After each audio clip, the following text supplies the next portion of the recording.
ਪਿੱਛੇ ਮੇਰੇ ਏਸੀ ਲੱਗਿਆ ਹੋਇਆ। ਮਕੈਨਿਕ ਨੇ ਇਹਨੂੰ ਸਰਵਿਸ ਦੇ ਵਿੱਚ ਹੀ ਪੁੱਠਾ ਘੁਮਾਤਾ ਇਹਦਾ ਬਲੋਰ, ਜਿਹਦੇ ਕਰਕੇ ਇਹਦੀ ਓਵਰ ਸਪੀਡ ਹੋ ਗਈ। ਇਹਦੀ ਫੈਨ ਮੋਟਰ ਦੀ ਸਪੀਡ ਬਹੁਤ ਜ਼ਿਆਦਾ ਵਧੀ ਹੋਈ ਹੈ, 27 ਵੋਲਟ ਜਾ ਰਹੀ ਹੈ।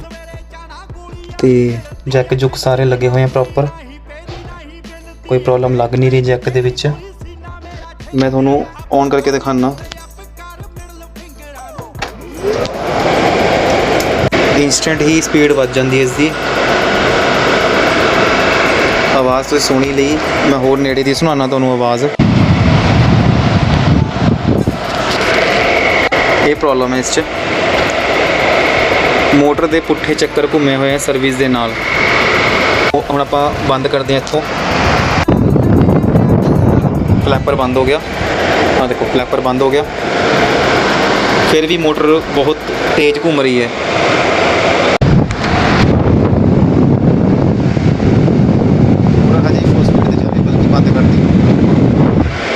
ਮੋਟਰ ਹਜੇ ਵੀ ਫੁੱਲ ਸਪੀਡ ਤੇ ਚੱਲ ਰਹੀ ਹੈ, ਬਲਕਿ ਬੰਦ ਕਰੀ ਹੋਈ ਹੈ। ਇਹ ਤਾਂ ਮੈਂ ਹੱਥ ਨਾਲ ਖੋਲ੍ਹਿਆ।